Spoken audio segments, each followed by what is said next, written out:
A few days ago I posted this picture of a brake van on my Facebook page.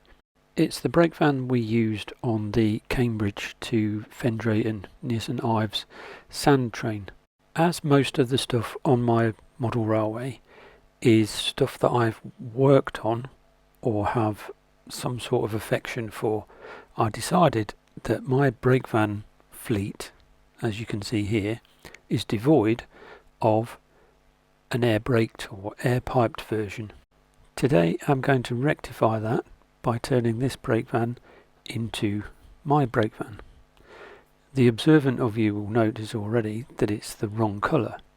Well, I do know that Bachmann did produce that very brake van as a model, code number 37527A, as pictured here. But that wouldn't fit in with my railway. It would be too modern. So I'm going to model it in its original condition, which is bauxite with yellow flashes. And yes, I am aware that Bachmann did produce a model of this colour for Model Zone as a limited edition. Now, they do appear on eBay occasionally, but they command an enormous amount of money. So I'll convert one of my other ones instead and have a bit of fun along the way. With it all stripped down, the chassis was the first thing to get the knife treatment, oil axle boxes getting chopped off and being replaced with roller bearings. Cosmetically, of course, as pinpoint brass cup bearings is what's going to actually be installed. Because I like to use flanged bearings, I had to drill a bit of the back of the W iron out, and that was so that they were at the right distance for the wheel sets to spin freely. 27.3 millimeters for future reference. The replacement wheel bearing castings needed just a little bit of drilling out as well before being attached and super glued on. After that, they were just given a little lick of not black. The buffers needed swapping out as well, so they were chopped off and replaced with oleo pneumatic buffers. And being pneumatic buffers, that means they get silver shanks. And yes, I know I need to invest in some new paintbrushes.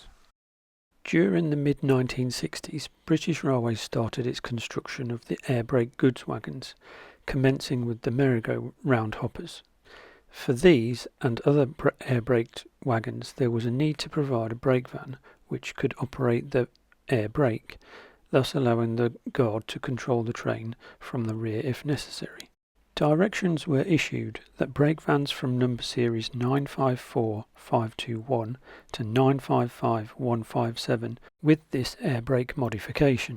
An air brake pipe and main reservoir air pipe were fitted to each end of the buffer beam.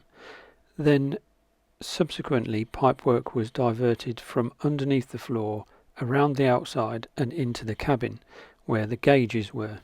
Being from the same batch and all done at the same time, you'd think they'd be all the same, but were very different in detail. Was the air piped lettering above or below the lamp iron on the rear?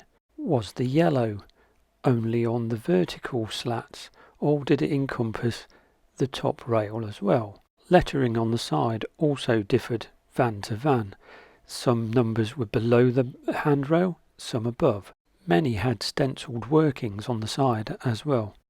Proper wagon spotters, of which I'm not one, will be able to tell you that the first batch done in 67-68 are easily distinguished from the second batch that were done in the mid-80s by the amount of pipes that come out of the side.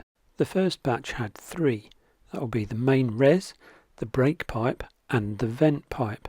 The second batch only had 2, and they were straight as opposed to angled, and that was just the brake pipe and the vent pipe. Again, detailed differences.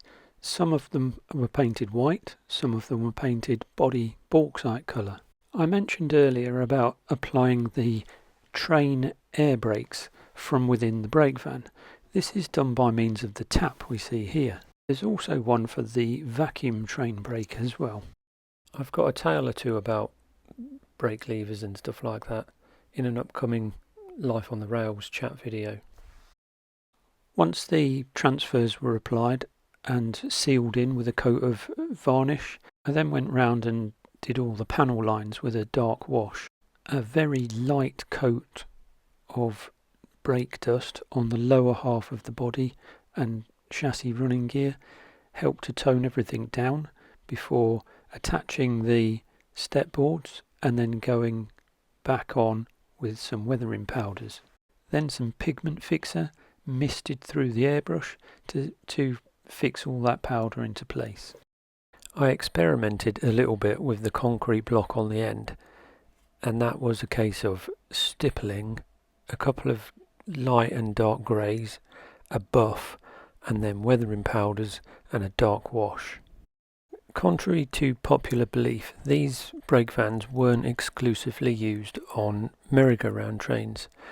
The ones that were normally marked up with thin step boards, merry-go-round trains only. Onto the layout. This brake van's primary use will be to assist propelling from the yard onto the main line. Many of the brake vans in real life were used like this before the widespread introduction of back-to-back radios to help assist guards, shunters, trainmen in reversing trains out of long sidings. We've only scratched the surface of the brake van story in this episode, and it's something I'd like to revisit in the future to do one or two other variations. The next video should feature a DMU. In the meantime, thanks for watching. See you next time.